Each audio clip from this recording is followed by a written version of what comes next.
I haven't looked at the line, but I would suspect if we did, Aljo is the least likely. I would suspect that he is an underdog. I also, blindly, without even knowing his opponent very well, I disagree with that. Yeah. I think they are overlooking Aljo. I think that's a player. He used to be the world champion. That was one fight removed. That was one shot. He didn't even get his ass kicked in a fight. He took one shot. I think he still might be the best guy in the world. I'm going to roll with Aljo as well. That's right. That was that whole thing about, go Aljo, you got to go now. You know, that whole kind of thing. By the way, I'm looking at the odds real quick. Rachmanov and Gary. Rachmanov is a minus 375 favorite. Gary is a plus 310 underdog. Cyril Gane and Alexander Volkov, they fought before. Gane won. So therefore, he is a minus 335. I like Volkov with these numbers, plus 295. I do too. Yeah. Bryce Mitchell and Kron Gracie, jiu-jitsu versus jiu-jitsu. Kron Gracie doesn't have a great stand-up. Bryce Mitchell's stand-up is considerably better.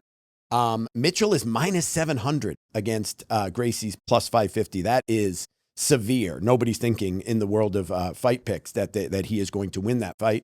And then you have the prelims, Dominic Reyes and Anthony Smith. That's the fight right there. I cannot believe that isn't a more of a feature match. That is a bludgeoning coming up. Couldn't agree more.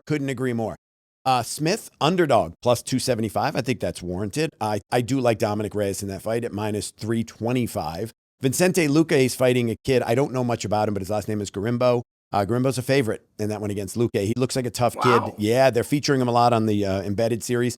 And then you have the Movsar Evloev versus Aljamain Sterling. Here are the numbers. Evloev, minus 250. Sterling, plus 210.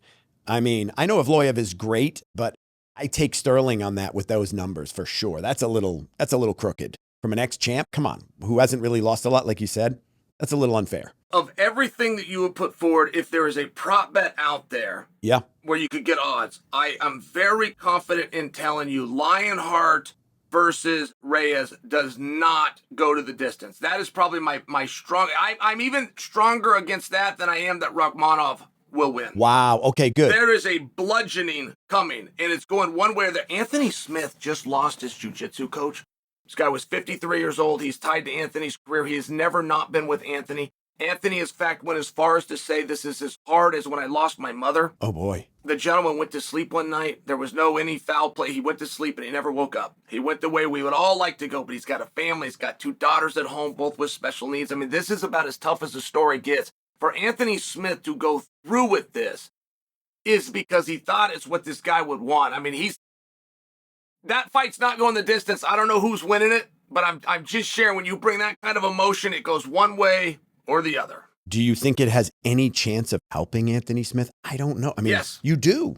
Oh, just because I'm going to win 4. I'm going to dig deep. I mean, Buster Douglas credits when he beat Mike Tyson. He said it that night to this day that this was because of my mom. I mean, there is something to that. Historically speaking, it's not a good idea to fight with this kind of stuff, but he's going to, and it will go one way or the other. It's not going 15 minutes. That I feel, that's my strongest pick for you today. I'm going to make that bet, by the way. I'm going to bet through my app, and I'm going to make that bet, and I will report back, but I'm going to put money in. I'm going to hope I don't zig when I should zag on that one. I'm trusting you, and I believe you in that one as well. So I'm going to pick all the other ones. I'm going to show you the card next time we speak. We'll see how I did.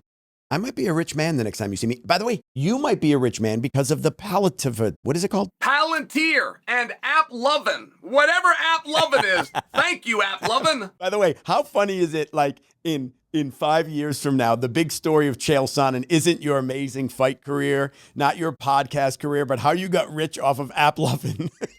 It never goes that way. I probably shouldn't brag to you, but it was pretty cool. It was pretty cool to be doing all this research. Hey, I'm right.